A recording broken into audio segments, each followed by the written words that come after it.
Hello and welcome back to dear student. कैसे हैं आप सब लोग? फिर से आपका आदर्श ऑनलाइन प्लेटफॉर्म पे आपका स्वागत है। ठीक है, हमारा जो लेक्चर चल रहा था वो ग्रेविटेशन चल रहा था। आज ग्रेविटेशन का जो लेक्चर नंबर 3 है, आज उसमें अपन डिस्कस करने वाले हैं कि कैसे अगर अपन पृथ्वी की डेप्थ पे चले जाते हैं तो जी की वैल्यू वेरी करती है, और कुछ न्यूमेरिकल भी करेंगे जिस तरह से आईआईटी में क्वेश्चंस आते हैं, पोटेंशियल एनर्जी पे कैसे क्वेश्चंस आते हैं, और बाकी जो ग्रेविटेशन फोर्स में कैसे क्वेश्चन आए हैं 2015 में, 2020 में, जेईई मेंस में कैसे क्वेश्चन आ रखे हैं, एडवांस में 2005 में क्वेश्चन आया था, वो किस तरह के क्वेश्चन है उनको अपन आज हैंडल करने वाले हैं। बिल्कुल बने रहिए आदर्श के ऑनलाइन प्लेटफॉर्म पे। अगर जिन लोगों ने इस चैनल को सब्सक्राइब नहीं किया तो वो फटाफट जाके बेल आइकन दबाओ एंड सब्सक्राइब करो। और जो बच्चे नीट और जेईई की तैयारी कर रहे हैं उनसे भी आप ये चैनल शेयर कर सकते हैं। जो अच्छे क्वेश्चंस होते हैं, जो आए हुए होते हैं, उनके फंडामेंटल को अपन यहाँ समझाने का प्रयास कर रहे हैं। तो बिल्कुल शुरू हो जाते हैं अपन, लेट्स बिगिन। तो कल अपन लोगों ने क्या पढ़ लिया था? कल अपन लोगों ने ये पढ़ा था कि किस प्रकार अगर आप किसी भी हाइट पे चले जाते हो, तो किस प्रकार आपकी जी की वैल्यू वेरी करती है। लेकिन हमने वहां पर जो वैल्यू पढ़ी थी वो पढ़ी थी जी बराबर g naught 1 plus h upon r का होल स्क्वायर। एक तो ये पढ़ा था, और दूसरा मैंने कहा था स्मॉल चेंजेस के लिए अगर आपको वैल्यू निकालनी होती है तो जी बराबर g naught 1 minus 2 H upon में आर ई। उसके बाद मैंने कहा था अगर आपको परसेंटेज में कोई वैल्यू दे रखी होती है तो delta G upon G naught minus में 2 एच अपॉन आर ई का अपने को ध्यान में रखना होता है। इस पर किस तरह के न्यूमेरिकल आते हैं वो आज प्रैक्टिस करने वाले हैं। इससे पहले अपन एक चीज और पढ़ लेते हैं, जिसमें क्या होता है अगर मैं किसी डेप्थ पे चले जाता हूँ, यानी मैं अगर डी डेप्थ पे, यानी अगर मैं डी गहराई पर अगर चला जाता हूँ, डी गहराई पर जो जी का जो मान होता है वो किस तरह वेरी करता है वो अपन आज देखने वाले हैं। ठीक है, तो फटाफट हेडिंग बना लीजिए कि अगर डी गहराई पर जाने पर आपकी जो वैल्यू आती है वो किस प्रकार आती है। तो सपोज कीजिए ये जो आपकी पृथ्वी है उसका जो मास है वो कितना है, एम दे रखा है, और यहाँ से जो हाइट है वो कितनी दे रखी है, आर। ये जो रेडियस है, रेडियस यहाँ पर जो वैल्यू दे रखी है वो एम की कितनी दे रखी है, अपने को आर दे रखी है। और ये कहा गया कि आप डेप्थ पे जाओ। आप कहाँ जाओ? आप डी डेप्थ पे जाओ, यानी अंदर की तरफ जाना है आपको। तो अगर आपको अंदर की तरफ जाना है तो ये जो डिस्टेंस बची हुई है, इस डिस्टेंस को अपन यहाँ पर नाम दे देते हैं। ये जो डिस्टेंस है वो आगे साहब आर ई माइनस में डी, आर ई माइनस कितना आ जाएगा, डी आ जाएगा। यानी अगर अपन डेप्थ पे जाके फिर वैल्यू निकालते हैं तो इसके लिए कैसे करा करते हैं। तो एक चीज का अपन यहाँ पर कुछ चीज यहाँ पर भी समझने का प्रयास करते हैं कि अगर मान लीजिए जो जीएफआई होती है, अपन ने जीएफआई निकाला था, जीएफआई निकालने का जो तरीका होता है वो क्या रहता है, हम जिस मास के लिए, अगर मान लो मुझे कोई मास m दे रखा होता है और इससे r डिस्टेंस पे अगर मुझे कोई बिंदु P है वहां पर अगर जीएफआई निकालना है तो आप लोग क्या करते हो, उस P बिंदु पर किसी m0 मास को लाते हो और इसके कारण क्या निकालते हो, फोर्स निकालते हो, और उस फोर्स में किसका भाग लगा देते हो, जिसको तुम लेके आओ उसी का क्या लगा देते हो, भाग लगा देते हो। तो आपको उस बिंदु पर क्या मिल जाती है, जीएफआई की वैल्यू मिल जाती है। उसी प्रकार जो अगर आप लोग एक्सेलरेशन निकालते हो तो क्या उसका भी सेम प्रोसीजर होता है, क्या F अपॉन m करा करते हैं। तो दोनों में क्या एक ही प्रोसेस है, बिल्कुल दोनों में एक ही प्रोसेस है, यानी जीएफआई निकालने का और जो जी निकालने का, यानी गुरुत्व त्वरण निकालने का और जो जीएफआई निकालने का जो प्रोसीजर रहता है वो बिल्कुल सेम ही रहता है। तो हम लोग क्यों ना इस बिंदु पर जीएफआई तो निकाल ही चुके हैं, यानी इस बिंदु पर अपन जीएफआई तो निकाल ही चुके हैं। इस डिस्टेंस पे याद करो वो बातें जब मैंने आर डिस्टेंस पे मैंने आपको जीएफआई की वैल्यू निकलवाई थी। कितनी निकलवाई थी? वो अपन ने निकाली थी जी एम स्मॉल आर बट्टा में कैपिटल आर का क्यूब। क्या ये वैल्यू निकाली थी? जी एम स्मॉल आर बट्टा में कैपिटल आर का क्यूब, ये वैल्यू अपन ने निकाली थी। कोई सॉलिड स्फीयर है, उस सॉलिड स्फीयर के अंदर जो जीएफआई होती है उसकी वैल्यू क्या रहती है, जी एम स्मॉल आर बट्टा में कैपिटल आर का क्यूब। बिल्कुल ये फंडा यही लगा देते हैं। यहाँ पर अगर ये फंडा लगाते हैं तो यहाँ पर अपने पास जो जी की वैल्यू आती है वो कितनी आ जाएगी, जी जो मास लिया जाता है क्या वो पूरे सॉलिड स्फीयर का लिया जाएगा, उसकी वैल्यू कितनी है, जी एम ही है।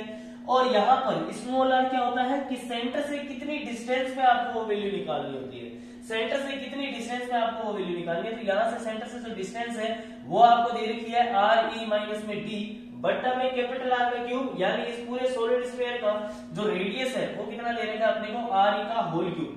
अब आप एक चीज यहाँ से नोट डाउन कर रहे होंगे, यहाँ से आप एक चीज लिख रहे होंगे कि ये जो अपने पास जो वैल्यू आई है, यानी जो अपने पास जो जी आया है वो आ गया जी एम ई इंटू में कितना आ गया, आर ई माइनस में डी बट्टा में, इसको क्या मैं ऐसा लिख सकता हूँ, आर ई का स्क्वायर इंटू में आर ई, ठीक है, आर ई का क्यूब क्या लिख सकता हूँ, आर ई का स्क्वायर इंटू में आर ई लिख सकता हूँ।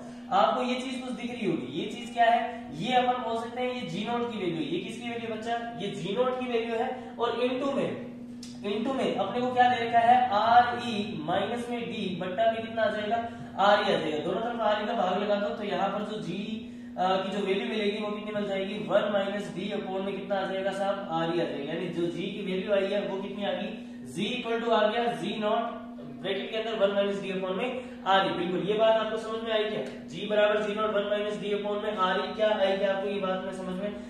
तो हम लोग यहाँ पर ये चीज भी कह सकते हैं कि जो जी की वैल्यू है वो जी नॉट 1 माइनस डी अपॉन में आर ई आना चाहिए। यहाँ पर ये जो डी है वो क्या है, डेप्थ है, ये वो डेप्थ है जहां पर आपको क्या निकालनी होती है, यहाँ पर आपको जो गहराई की वैल्यू मिली है वो ये डी है और आर ई जो है वो रेडियस है। ठीक है, अब मेरी बात ध्यान से सुने, हम लोग क्या कर सकते हैं, हम लोग ये भी काम यहाँ पर कर सकते हैं कि अगर बहुत छोटे चेंजेस हो, यानी आपकी डेप्थ में भी क्या हो, बहुत छोटे से चेंजेस हो, तो हम लोग इसको कैसे लिख सकते हैं, हम लोग इसको परसेंटेज के अंदर कैसे लिख सकते हैं। उसको जो लिखने का जो तरीका होता है वो होता है साहब जी माइनस में जी नॉट, क्या हम इसको अंदर की तरफ सिंप्लीफाई करके जी माइनस जी नॉट अपॉन में जी नॉट ब्रैकेट के अंदर माइनस डी अपॉन में कितना आ जाएगा, आर ई आ जाएगा। इसको अपन क्या लिख सकते हैं, डेल्टा जी अपॉन में जी नॉट इक्वल टू में माइनस डी अपॉन में कितना आ जाएगा साहब, आर ई आ जाएगा। यानी ये वाली जो वैल्यू है वो अपने पास कितनी आ जाएगी, delta G upon G naught bracket के अंदर 1 माइनस डी अपॉन में आर ई। इसको अपन ने लिख दिया delta G upon G naught minus में डी अपॉन में आर ई। क्या हम लोग इसको ऐसे लिख सकते हैं, बिल्कुल, ये छोटे चेंजेस के लिए, ये किसके लिए, छोटे चेंजेस के लिए अपन ये वैल्यू लिख सकते हैं। तो आपको ये बात समझ में आ रही होगी। बिल्कुल, आगे बढ़ते हैं। तो ये तो सारे डेप्थ की हो गई है ना, डेप्थ का हो गया, सारे डेरिवेशंस कंप्लीट हो चुके हैं। अब अपन न्यूमेरिकल लगाने का प्रयास करते हैं। अब अपन न्यूमेरिकल को लगाते हैं। न्यूमेरिकल देखो किस तरह के न्यूमेरिकल यहाँ पर बनाए जाते हैं। न्यूमेरिकल देखना आपको, न्यूमेरिकल देखो यहाँ पे, जैसे मान लो अपना जो फर्स्ट न्यूमेरिकल है वो क्या है, वो सुनना ध्यान से। ये कहता है कि जैसे मान लो आपकी कोई भी अर्थ है, ठीक है, उसकी जो रेडियस है वो आ रही है, कितना है, आर ई, और उसका जो मास है वो कितना है, एम ई। आप ये जो क्वेश्चंस होते हैं, इन क्वेश्चंस को आप खुद अपनी लैंग्वेज में लिख सकते हैं। हमें क्वेश्चंस की फॉर्मेट समझनी है बच्चा, हमें ये समझना है कि क्वेश्चन कहना क्या चाहता है, उसको आप अपनी नोटबुक में उतारें एंड आफ्टर दैट उसका सॉल्यूशन को उतारना है। ठीक है, तो क्वेश्चन ये कह रहा है कि ये एक आपकी अर्थ है जिसका मास कितना दे रखा है, एम ई, और इसकी जो रेडियस है वो कितनी दे रखी है, आर ई दे रखी है। और ये कहा गया कि बताओ कि कितनी हाइट पे जाऊं। सवाल क्या कह रहा है, सवाल ये कह रहा है कि कितनी हाइट पे जाऊं ताकि जो जी की वैल्यू है वो 64% ऑफ जी नॉट हो जाए। यानी एच की वैल्यू क्या होनी चाहिए, ऊपर की तरफ, हाइट यानी अर्थ की सतह की तरफ ऊपर होना चाहिए। तो एच का क्या मान होना चाहिए ताकि आपकी जो जी की वैल्यू है वो 64% ऑफ क्या हो जाए, 64% ऑफ क्या हो जाए, जी नॉट हो जाए। यानी 64% ऑफ जी नॉट हो जाए। ये कितनी हाइट पर मुझे रखना चाहिए। तो क्या आप लोग एक बार ट्राई कर सकते हो, बिल्कुल इस जो सवाल है इसको आप ट्राई कर सकते हो। स्क्रीन को पॉज करके सवाल को खुद से ट्राई करें और आफ्टर दैट सॉल्यूशन को देखें। तो आशा करता हूँ आप लोगों ने सॉल्व कर लिया होगा। इस चीज को ध्यान से देखें, पॉज करके सवालों को हल खुद से किया करो एंड आफ्टर दैट सॉल्यूशन को देखा करो। ठीक है, जिससे क्या होता है कि आपको भी ऐसा लगता है अच्छा सवाल समझ में आ रहा है कि नहीं आ रही, जो हमें यहाँ पर कंसेप्ट समझाया जा रहा है वो आपको समझ आ रहा है कि नहीं आ रहा। तो इसके लिए अपने को क्या करना है, स्क्रीन को पॉज करके क्वेश्चन को खुद से ट्राई करना है, उसके बाद यहाँ पर सॉल्यूशन को देखना है। बिल्कुल, हम लोग ये जानते हैं कि अगर अपन किसी भी हाइट पे चले जाते हैं, तो अपनी जो जी की वैल्यू आती है वो वेरी करती है, जी बराबर g naught 1 plus h upon में आर ई का होल स्क्वायर। क्या हम लोग ये जानते हैं क्या हम लोग ये चीज जानते हैं क्या? बिल्कुल। अब इसे बोला है कि ये जो जी की वैल्यू है वो 64% ऑफ जी नॉट है, तो क्या मुझे जी की जगह यानी ये परसेंटेज में दे रखा है, तो हम इसको क्या लिख सकते हैं, हम इसको इस चीज में ऐसे भी लिख सकते हैं कि जो 64% ऑफ जी नॉट है यानी 0.64 हो गया 0.64 ऑफ जी नॉट हो गया। बिल्कुल, और यहाँ पर वैल्यू कितनी दे रखी है, यहाँ पर वैल्यू दे रखी है जी नॉट, और यहाँ ब्रैकेट में अपन क्या लिख सकते हैं 1 अपॉन में 1 प्लस एच अपॉन में आर ई का होल स्क्वायर। बच्चा जी नॉट से जी नॉट कैंसिल आउट हो गया, दोनों तरफ आप ले लेते हैं रूट, दोनों तरफ क्या ले लेते हैं बच्चा, दोनों तरफ रूट ले लेते हैं। तो दोनों तरफ जैसे ही आप रूट ले लोगे तो यहाँ वैल्यू कितनी आ गई, ये आ गई 0.8, यहाँ आ गया 1, और यहाँ पर वैल्यू आ गई बच्चा 1 प्लस एच अपॉन में आर ई। ठीक है, अब दोनों तरफ अगर आप क्रॉस मल्टीप्लाई करना चाहते हो तो कर सकते हो। तो यहाँ पर आंसर जो आएगा वो अपना कितना आ जाएगा, देखो 0.8 इधर हो गया, ठीक है, 0.8 यहाँ हो गया, ये वैल्यू आ गई एच अपॉन में आर ई, और यहाँ पर जो वैल्यू है उसको अपन लिख देते हैं, ये चीज होगी 1। ठीक है क्या, बिल्कुल इतना हो गया। अब इसके बाद क्या करना है अपने को, इसके बाद क्या करना है, इसको सोल्व करना है। बस यहाँ पर आ गया 0.8 प्लस 0.8 h अपॉन में RE इक्वल टू में 1, और उधर अगर इसको लेके चले जाते हैं तो ये आ गया 0.8 h अपॉन में RE इक्वल टू में 0.2 बच्चा, ठीक। यहाँ से आ गया 4, तो ये आ गया h RE इंटू में 4 इक्वल टू में 1। तो यहाँ पर h की जो वैल्यू आ गई वो आ गई साहब RE बाई 4। RE बाई कितना आ जाएगा, 4 आ जाएगा। यानी अपने को इतनी हाइट पे जाना पड़ेगा, मतलब RE की 4 यानी RE का चौथा हिस्सा अगर अपन ट्रेवल कर लेते हैं तो वहां पर आपकी जो G की वैल्यू है वो 64% ऑफ क्या हो जाती है, 0 हो जाती है। बहुत आसान सा सवाल था, इस तरह के न्यूमेरिकल भी अपने को लगाने आने चाहिए, ठीक है। और आफ्टर दैट अगले क्वेश्चन की तरफ बढ़ते हैं अपन फटाफट। अगला जो क्वेश्चन है वो क्या कहता है, अगला क्वेश्चन ये कहता है कि जैसे मान लीजिए मैं ये कहता हूं कि किस हाइट पे जाने पर जो आपकी जो h की वैल्यू है, वो जो आपकी h की वैल्यू है, या अपन ये कह सकते हैं उसमें g नॉट में, यानी आपकी जो g की वैल्यू उसमें 1% की कमी आ जाएगी, यानी कितनी हाइट पे जाऊं। क्या ये डेप्थ के सवाल भी हो सकते हैं, बिल्कुल डेप्थ के सवाल हो सकते हैं। परसेंटेज में है तो परसेंटेज अपने को निकालना आना चाहिए, ठीक है। तो हम लोग क्या कर रहे हैं, सवाल अगला क्या है, अगला अपना जो इलस्ट्रेशन है वो क्या है, क्वेश्चन नंबर 2 क्या है, क्वेश्चन नंबर 2 ये कह रहा है कि कितनी हाइट पे जाएं, कितनी हाइट पर जाएं, ठीक है, कितनी हाइट पर यानी कितनी ऊंचाई पर जाएं ताकि अपनी जो G की वैल्यू है उसमें 1% की कमी आ जाए। यानी आपकी जो G की वैल्यू होती है, जो पृथ्वी की सतह पर जो G नोट की वैल्यू होती है उसमें 1% की कमी आ जाए, उसमें कितनी हाइट पर अपने को जाना चाहिए। तो कितनी हाइट पर जाए, कितनी हाइट पर यानी ऊंचाई पर अपनी जो वैल्यू है वो कितनी हो जाए, 1% में कमी आ जाएगी, ठीक है। कितनी हाइट पर G के मान में 1% की कमी आ जाए, 1% की कमी आ जाए, ठीक है। इस तरह के जो सवाल होते हैं वो कैसे कर सकते हैं, इस तरह के सवाल अपन कैसे कर सकते हैं कि अपन से सिंपल पूछा गया कि कितनी हाइट पर मैं जाऊं, कितनी हाइट में अचीव करूं ताकि मेरी जो G की वैल्यू 1% कम हो जाए। तो हम लोग इसमें क्या करेंगे, ये बहुत स्मॉल चेंजेस है, 1% इज नॉट मोर, है ना। हम ये कह सकते हैं कि ये छोटा ही चेंज हुआ, बिल्कुल। अगर अपन हाइट में चलते हैं तो हाइट के लिए अपन लोगों ने पढ़ा था क्या, अपन लोगों ने ये पढ़ा था कि अगर अपन किसी भी हाइट पे जाते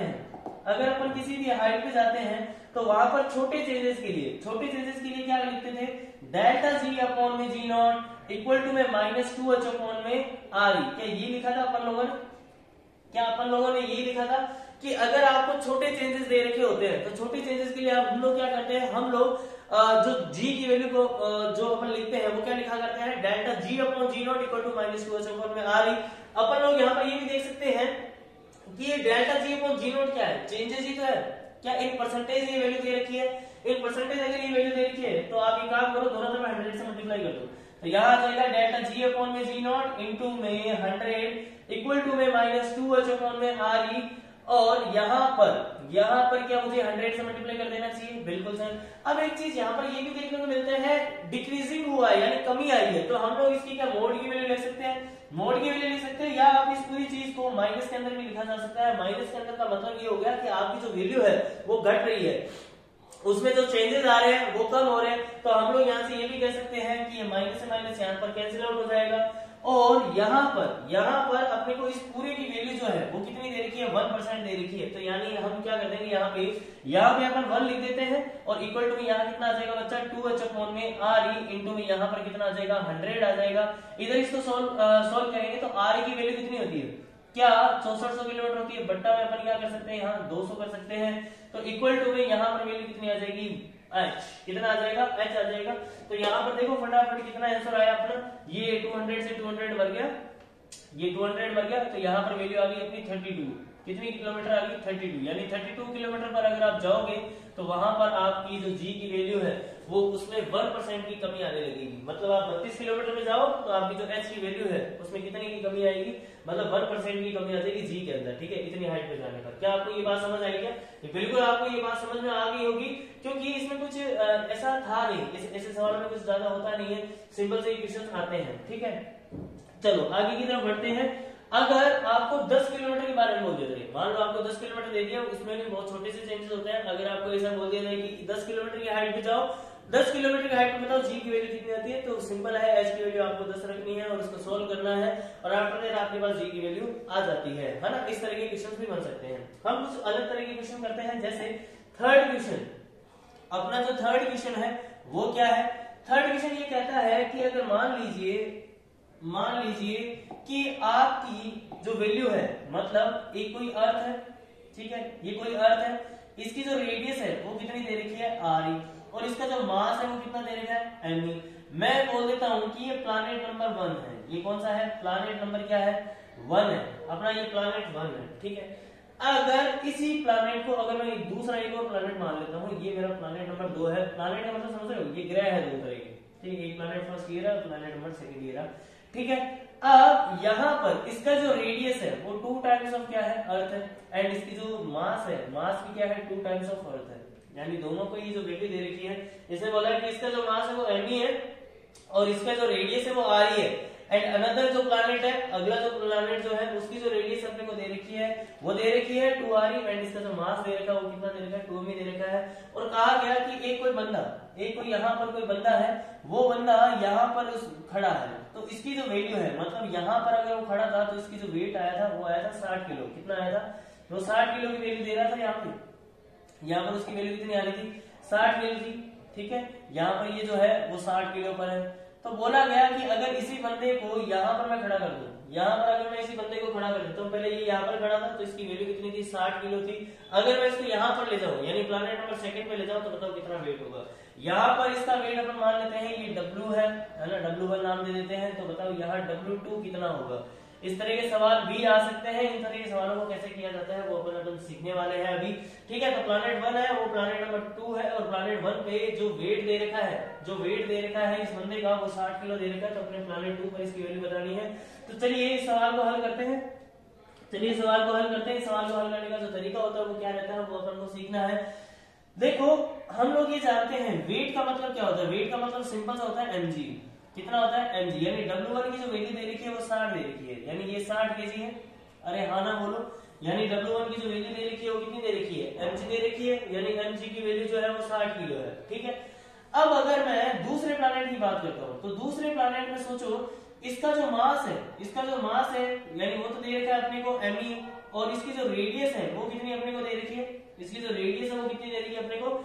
आर दे रखी है, ठीक है।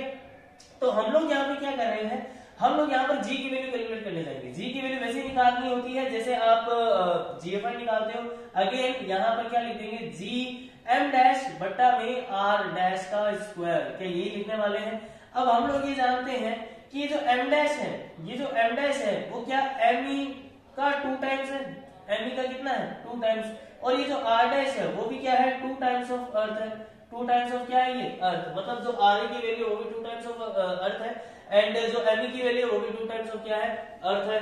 देन यहाँ पर जो जी की वैल्यू अपने पास आएगी, यहाँ पर जो जी की वैल्यू अपने पास आने वाली है, इसको अपन जी डैश बोल देते हैं, ज्यादा बेटर रहेगा क्योंकि पहले वाले के लिए अपन ने जी नाम दे दिया उसको, ठीक है।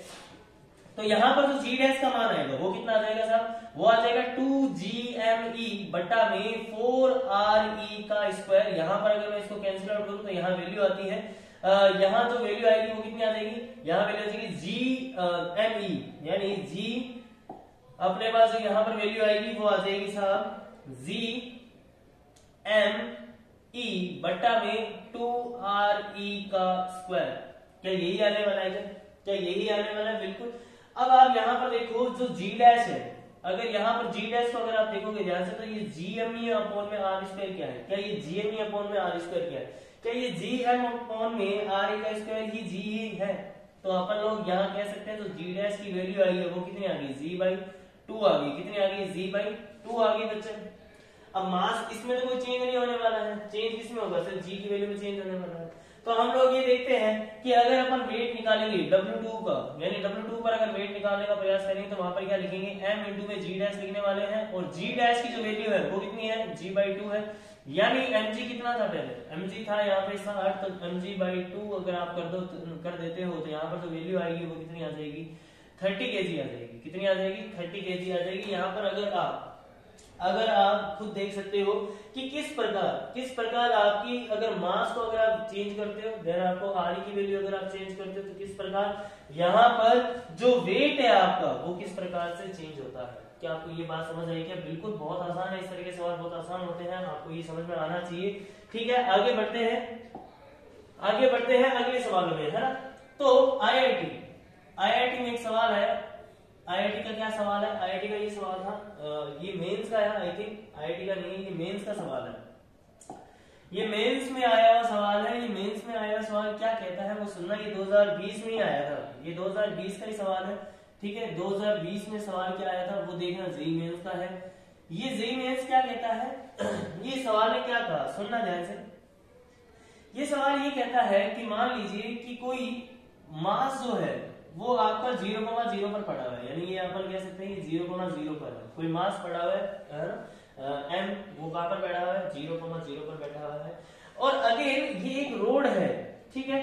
फिर इसने कहा कि एक रोड है, ठीक है, वो रोड क्या कहती है वो सुनना ध्यान से। एक रोड के बारे में अपन यहाँ पर देख लेते हैं, डिस्कशन कर लेते हैं। इसने कहा कि एक जो रोड है इसकी जो लंबाई है वो अपने को दे रखी है L, कितनी दे रखी है, L दे रखी है, ठीक है। ये जो वैल्यू है वो कितनी दे रखी है, L दे रखी है। और यहां से जो डिस्टेंस है, यहां से इसकी यहां से जो डिस्टेंस है वो कितनी दे दी है इसने, E दे दी है। मतलब ये जो मास है, ठीक है, ये कोई रोड है, इस एक यहाँ इस पॉइंट पे ये मास बैठा हुआ है, ये वाला जो पॉइंट है वो इस मास पे, यानी इस पॉइंट पे ये मास बैठा हुआ है। एक रोड है जिसकी लंबाई कितनी दे रखी है, L दे रखी है।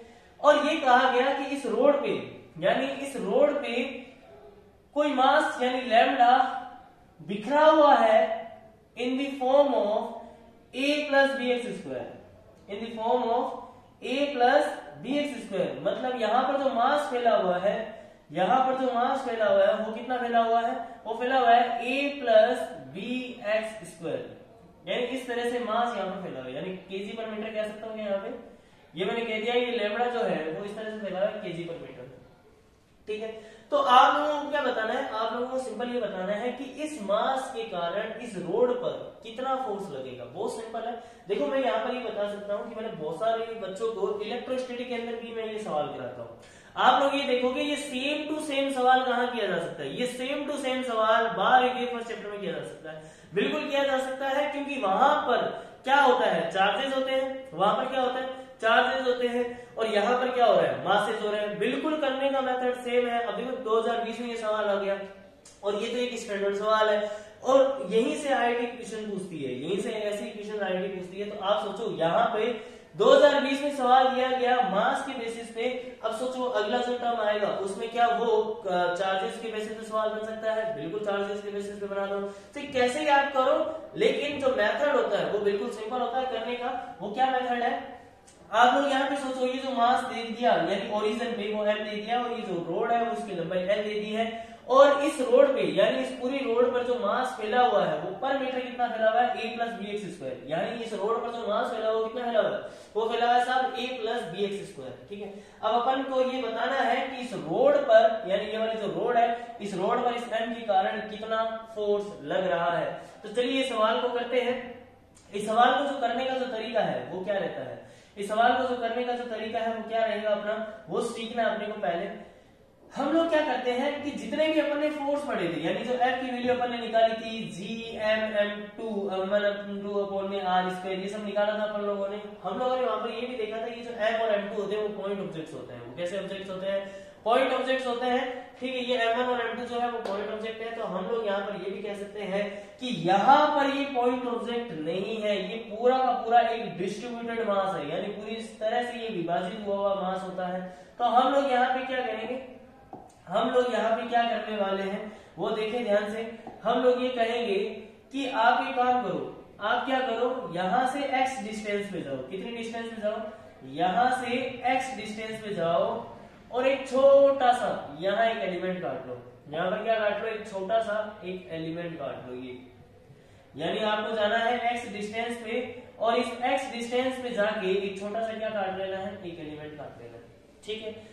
अब इस छोटे से एलिमेंट यानी आपने ये जो छोटा सा टुकड़ा काटा है वो क्यों काटा है, क्योंकि आपने जो भी फोर्सेस पढ़े थे वो कौन से फोर्सेस पढ़े थे, वो पढ़े थे आपने छोटे मासेस के लिए पढ़ते हो, छोटे मासेस के लिए पढ़ते हो। लेकिन यहाँ पे पूरा का पूरा डिस्ट्रीब्यूटेड मासेस है, इसके लिए आपको करने का जो मेथड होता है वो क्या होता है कि आप एक छोटा सा टुकड़ा काटते हो, क्या काटते हो, छोटा सा टुकड़ा काटते हो जिसका मास खुद का कितना होता है, डीएम होता है। तो हम लोग यहाँ पर क्या कहेंगे कि ये जो मास है यानी इस छोटे से टुकड़े का जो मास है वो कितना है साहब, डीएम है। एंड अगेन यहाँ पर अपन कह सकते हैं कि इसकी जो मोटाई है वो कितनी है साहब, डीएक्स। इसकी जो मोटाई है वो कितनी है, डीएक्स है। यानी ये जो छोटा सा टुकड़ा है इसका जो मास है वो डीएम है, इसकी जो मोटाई है वो कितनी है साहब, डीएक्स है। अगेन अपने को डीएम मास तो मिल गया साहब, अपने को क्या मिल गया है, डीएम मास तो मिल गया है। ये जो लैम्बडा वगैरह होते हैं ये क्या चीज होती है सर, हम लोगों ने सेंटर ऑफ मास पढ़ के आए हैं, हम लोग सेंटर ऑफ मास पढ़ के आए हैं। सेंटर ऑफ मास में आपने तीन चीजें पढ़ी होगी थी। पहला पढ़ा था द्रव्यमान रेखीय द्रव्यमान घनत्व पढ़ा था, जिसको अपन लिखते थे लैम्बडा इक्वल टू m/l, पढ़ा था कि नहीं पढ़ा था। एंड अगेन दूसरा अपन ने पढ़ा था सिग्मा, सिग्मा इक्वल टू होता है m/a। एंड देन रो पढ़ा था m/v। क्या ये तीनों चीजें अपन पढ़ के आए हैं, क्या ये अपन तीनों चीजें पढ़ के आए हैं, बिल्कुल। एक लैम्बडा होता है m/l और दूसरा होता है सिग्मा m/a एंड रो होता है m/v। तीनों का मतलब क्या होता है कि अगर कोई रैखिक चीज है, कोई रैखिक चीज है उस पर अगर मास फैला हुआ है तो वो कितना है, लैम्बडा होता है। अगर उस पर एरिया यानी कोई चादर है, जैसे मान लो कोई चादर है, कोई शीट है, उस पर अगर कोई मास फैला हुआ होता है इस इक्वेशंस में, जिसमें अगर आपकी उसकी वैल्यू चेंज करते हो देन आपकी m की वैल्यू भी क्या हो जाती है, वेरी करने लग जाती है। देन आपको क्या काम में लेना है, सिग्मा को। एंड आफ्टर दैट अगर कोई स्फेयर है, अगर कोई क्या है, स्फेयर है, देन स्फेयर के लिए यानी कोई ठोस है, यानी कोई चीज ऐसी होती है जिनमें आयतन्स होते हैं, उनके लिए अपन क्या यूज में लेते हैं, रो का काम में लेते हैं। किसको काम में लेते हैं बच्चा, रो को काम में लेते हैं। इसी की बेसिस पे अपन क्या करेंगे, हम बिल्कुल डीएम की वैल्यू निकाल लेते हैं। यहाँ से डीएम की वैल्यू कैसे निकालेंगे, सुनना ध्यान से, इस डीएम की वैल्यू कैसे निकालने वाले हैं। ये जो डीएम की वैल्यू है, मुझे ये पता है कि इस डीएम के लिए यानी जो लैम्बडा होता है वो m/l होता है। लैम्बडा क्या होता है, m/l होता है, क्योंकि ये रोड है, क्योंकि ये रैखिक चीज है, ठीक है। तो इस रैखिक चीज के लिए क्या हम लैम्बडा का काम में लेंगे, किसको काम में लेंगे, लैम्बडा को। लैम्बडा इक्वल क्या होता है, m/l होता है। तो हम लोग इस डीएम को निकालेंगे। अगर लैम्बडा इक्वल टू m/l होता है, अब देखो डेंसिटी तो चेंज होती है, ये घनत्व है, इट्स अ डेंसिटी, यानी ये रैखिक द्रव्यमान घनत्व है। ये रैखिक द्रव्यमान क्या है, घनत्व है। ये रैखिक द्रव्यमान घनत्व होने के कारण ये जो लैम्बडा की वैल्यू है वो इनके लिए कभी चेंज नहीं होती है, ठीक है। अब यहाँ पर ये लैम्बडा खुद कितना दे दिया, कितना दे दिया, ये जो लैम्बडा है इस बार कितना दे दिया, a + bx² दे दिया है। तो कोई बात नहीं, हम लैम्बडा की जगह ये रख देंगे, ठीक है, बिल्कुल कर सकते हैं। अब यहाँ पर अगर मुझे डीएम निकालना है, अगर लैम्बडा बराबर m/l है तो डीएम बराबर कितना आ जाएगा, डीएम बराबर आ जाएगा लैम्बडा इनटू में dx, बस खत्म सवाल। अगर मास के लिए, इस मास के लिए लैम्बडा इनटू l है तो डीएम के लिए कितना आ जाएगा, लैम्बडा इनटू dx आ जाएगा। सिंपल है ना, क्योंकि लैम्बडा की वैल्यू थोड़ी चेंज होती है, लैम्बडा के लिए तो वही रहेगी, इसके लिए भी वही रहेगी, पूरे वाले के लिए वही रहेगी। कितनी, ये वाली जो वैल्यू दे रखी है आपको, समझ आ रहा है कि नहीं आ रहा है, बिल्कुल। हमारे पास यहाँ पर डीएम की वैल्यू आ गई, किसकी वैल्यू आ गई है साहब, यहाँ पर अपने पास डीएम की वैल्यू आ गई। वो जो डीएम की वैल्यू है वो कितनी आ गई, डीएम बराबर अपने पास आ गया, डीएम बराबर में लैम्बडा इनटू में dx। डीएम की वैल्यू कितनी आ गई है साहब, लैम्बडा इनटू कितना आ गया, dx आ गया, ठीक है। अब आपने को क्या करना है, अब अपने को दो मासेस मिल चुके हैं, एक तो ये वाला मास और एक ये वाला डीएम मास। तो यानी अब m और डीएम दोनों के बीच की जो डिस्टेंस है वो कितनी दे रखी है अपने को, x दे रखी है, कितनी दे रखी है, x दे रखी है। तो हम इन दोनों के बीच में छोटा सा फोर्स निकाल देते हैं। ये हम इन दोनों के बीच में जो फोर्स है छोटा सा, वो कितना आएगा वो देखना ध्यान से। वो फोर्स अपन यहाँ पर निकालने वाले हैं। देखो ये जो छोटा सा फोर्स dF है वो आएगा g इंटू में ये जो स्मॉल मास है वो m, एंड ये आ गया dm बट्टा में दोनों के बीच की दूरी कितनी थी, x²। दोनों के बीच की दूरी कितनी थी बच्चा, आप देख सकते हो, दोनों के बीच की जो दूरी है, दोनों के बीच की जो दूरी है वो कितनी दे रखी है, x दे रखी है। ये a अलग चीज है एंड l जो है वो अलग चीज है, लेकिन ये जो x है वो किसकी, इसके बीच की डिस्टेंस है वो है m की, यानी इस m की और इस dm की, दोनों के बीच की डिस्टेंस कितनी दे रखी है अपने को, m दे रखी है, सॉरी x दे रखी है, कितनी दे रखी है, x दे रखी है। देन अपन यहाँ पर क्या कर देंगे, हम लोगों ने यहाँ पर जो df की वैल्यू है वो क्या लिख दी है, g इंटू में स्मॉल m इंटू में dm बट्टा में कितना आ जाएगा, एक्स स्क्वायर आ जाएगा। यहाँ पर अगर अपन डीएम को लिखना चाहें, क्या डीएम को अपन लिख सकते हैं, क्या बोलो, क्या क्या लिख सकते हैं, अपन लिख सकते हैं डीएम बराबर लैम्डा इंटू में डीएक्स। लैम्डा इंटू में क्या आ जाएगा, डीएक्स आ जाएगा। लैम्डा इंटू डीएक्स में ये वैल्यू यहाँ पर अपन पुटअप कर सकते हैं। तो यहाँ पर ये वैल्यू जो है वो यहाँ पुटअप कर दो, तो यहाँ पर अपने पास जो डीएफ का मान आएगा वो कितना आ जाएगा, जी एम, यानी अपने पास जो लैम्डा है वो लैम्डा कितना दे रखा है, लैम्डा अपने को दे रखा है ए प्लस बी एक्स स्क्वायर, ये दे रखा है बिल्कुल। इंटू में यहाँ पर क्या कर देंगे, dx, इंटू में क्या कर देंगे dx, बट्टा में यहाँ पर कितनी वैल्यू दे रखी है, ये एक्स स्क्वायर वैल्यू दे रखी है। कितनी दे रखी है बच्चा, ये एक्स स्क्वायर वैल्यू दे रखी है अपने को, ठीक है। G M A plus B X square upon में कितना आ गया साहब, ए एक्स स्क्वायर आ गया है, ठीक है। चलो बहुत बढ़िया, ये तो समझ आ गया। अब देखो, अब अपने को ये देखना है कि सर यहाँ पर जो लिमिट लगने वाली है, यहाँ पर जो लिमिट लगने वाली है, डीएफ का मान अपन लोगों ने रख दिया है, लैम्डा इनटू डीएक्स रख दिया। लैम्डा की वैल्यू अपने को दे रखी थी, डीएक्स अपने को दे रखा था, एम अपने को दे रखा था, जी दे रखा था, एक्स स्क्वायर अपने को दे रखा है। लेकिन सर लिमिट क्या लगाएंगे, लिमिट के लिए अगेन आप वापस देखो इस डायग्राम को, सोचो ये जो रोड है वो वास्तविकता में एक्स नहीं है, एक्स तो आपने माना है। क्या ये जो रोड है वो शुरू हुई है कहां से, ये जो रोड है वो शुरू हुई है बच्चा ए से। कहां से शुरू हुई है, ए से शुरू हुई है, और ए से कहां की ओर खत्म हो रही है, ए प्लस एल, क्योंकि आपने ओरिजिन इस पॉइंट को मान रखा था, ओरिजिन आपने इस पॉइंट को मान रखा था। तो ये ए से तो शुरू होती है और कहां को खत्म होती है, ए प्लस एल तक को जाती है। तो हम लोग यहाँ पर क्या करेंगे, हम लोग यहाँ पे जो लिमिट लगाएंगे वो लगाएंगे ए से लगा के ए प्लस एल तक। लिमिट कहां से कहां लगाने वाले हैं, ए से लगा के ए प्लस एल। क्या आपको लिमिट समझ में आई क्या, क्योंकि हम लोग ये जानते हैं, हम लोग ये जानते हैं, अगेन मैं आपको बता देता हूं कि आपने ओरिजिन किसको माना है, क्या इसी एम पॉइंट को माना है।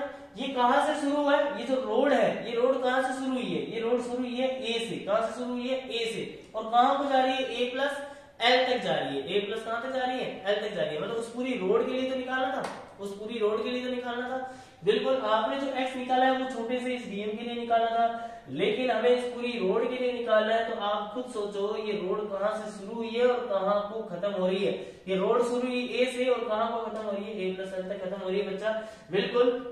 अब अपन लोग क्या करने वाले हैं, अब इसका सिंपल इंटीग्रेशन कर देते हैं और लिमिट लगा देंगे। तो डीएफ का जो इंटीग्रेशन है वो तो यहाँ पर कितना हो जाएगा बच्चा, एफ हो जाएगा।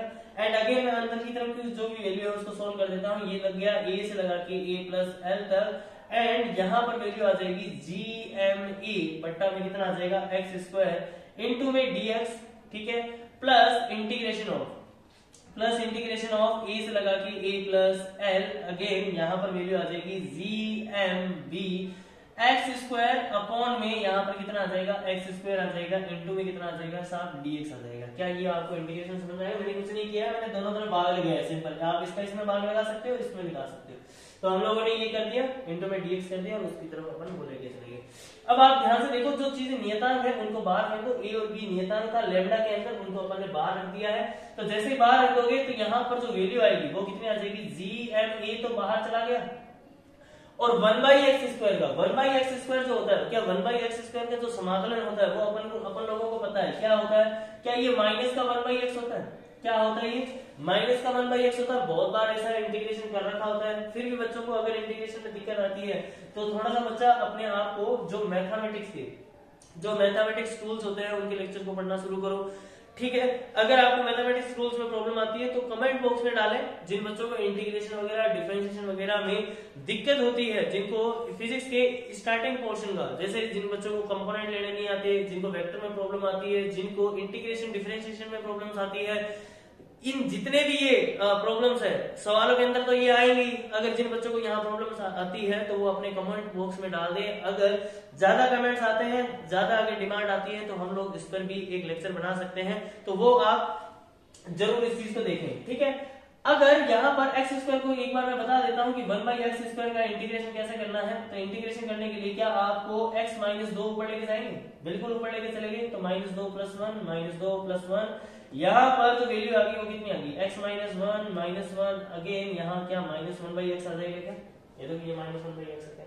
तो एक्स स्क्वायर यानी 1/x स्क्वायर का इंटीग्रेशन तो नॉर्मल है, वो सभी बच्चों को आता है वैसे, हालांकि बताने की जरूरत नहीं है। फिर भी अगर किन्हीं बच्चों को प्रॉब्लम्स होती है तो वो अपने आप को थोड़ा सा स्टडी पे फोकस करना उनके लिए जरूरी है, क्योंकि वो अगर वीक रह जाते हैं, अगर वो इन टॉपिक्स में वीक रह जाते हैं तो फिर प्रॉब्लम्स होती है एडवांस के क्वेश्चंस करने में, ठीक है। अच्छा, यहाँ पर अपने पास ये इंटीग्रेशन हो गया, हम लोगों ने यहाँ पर लिमिट लगा दी, फटाफट ये वैल्यू यहाँ पर रख देंगे अगले टर्म्स में। अगर यहाँ पर ये देखो, ये एक्स स्क्वायर से एक्स स्क्वायर मर चुका है, तो यहाँ पर वैल्यू कितनी आ गई, जी एम बी इंटू में डीएक्स, डीएक्स का समाकलन हो गया एक्स, यहाँ पर चला गया ए से लगा के ए प्लस एल। अगेन यहाँ पर जो फोर्स आया वो कितना आ गया, ये आ गया जी एम ए, ब्रैकेट के अंदर माइनस में a by l minus of minus one by कितना आ जाएगा ए प्लस, यहां पर वैल्यू आ जाएगी जी एम बी इंटू में a plus l and minus of g M b a, g M b a. यहां पर ये अपने पास समीकरण बन गई। तो हम लोग इसको वापस से सोल्व कर देते हैं, अगेन इसको फाइनल सॉल्यूशन पे ले आते हैं। तो ये आ गया अपने पास कितना, ये अपने पास कितना आ गया, ये अपने पास वैल्यू आ गई साहब कितनी, ये अपने पास वैल्यू आ गई जी एम ए, ठीक है, माइनस का 1 बाई ए प्लस एल है, तो अपन यहाँ पर लिख देते हैं जी एम ए, जी एम ए, ठीक है। कुछ देखना ध्यान से, कुछ छूट नहीं जाए तो अपन वो चेक कर लेंगे। माइनस का 1 बाई ए, यहाँ पर आ जाएगा ए प्लस एल, और यहाँ पर जो वैल्यू है वो कितनी है, जी एम बी। क्या मैंने सही लिखा है, क्या मैंने सही लिखा है, जी एम बी आ गया वो, ठीक है। और इनटू में क्या है अपने पास, a plus l, g M b, और यहाँ पर अपने को दे दिया है ए प्लस एल, ठीक है। फिर माइनस में, फिर यहाँ पर माइनस में क्या दे रखा है अपने को, फिर यहाँ पर अपने को दे रखा है ये जैसी वैल्यू इसके अंदर रखते हैं तो माइनस में जी एम बी आ गया, ठीक है, माइनस का जी एम बी ए आ गया, ठीक है। ये अपनी एक लिमिट बन गई। अब अपन इसको सॉल्व कर लेते हैं। देखो यहाँ पर ये जी एम बी है, यहाँ पर जी एम बी ए है, उसका तो कोई फायदा नहीं होने वाला है। हम एक काम करते हैं, जी एम को कॉमन ले लेते हैं। जी एम को जैसे आप कॉमन लोगे तो यहाँ पर वैल्यू कितनी आ जाएगी, यहाँ पर वैल्यू आ जाएगी 1 माइनस में ए अपॉन में ए प्लस एल। अगेन यहाँ पर अगर अपन जी एम को वहां पर बाहर कॉमन ले चुके हैं तो यहाँ पर इस पूरे की वैल्यू, इस पूरे की जो वैल्यू है वो कितनी आ जाएगी, बी ए प्लस एल माइनस में बी ए, ठीक है। क्या आपको ये बात समझ में आई क्या? अब इसको और जो भी है आगे सॉल्यूशन जिस तरह के ऑप्शंस उसमें दे रखे थे उस हिसाब से अपन इसको सोल्व कर सकते हैं। आपको ये सवाल समझ में आया क्या? ये इंपॉर्टेंट है कि अपना जो प्रोसीजर है न्यूमेरिकल में आंसर निकालना नॉट से मैटर, बट जो कंसेप्ट है क्या वो कंसेप्ट आपको समझ आएगा?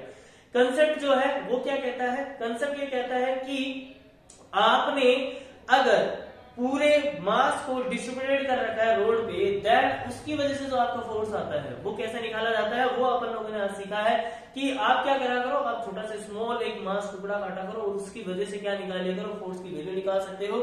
और उस छोटे से के बाद आप समाकलन कर सकते हो पूरी रोड के लिए। देन आपका ये जो प्रोसीजर है वो ये रहता है। अच्छे लगते हैं ऐसे सवाल, लंबे होते हैं, मेहनती होते हैं और अच्छे भी लगते हैं सवाल करने में भी, ठीक है, बहुत बढ़िया।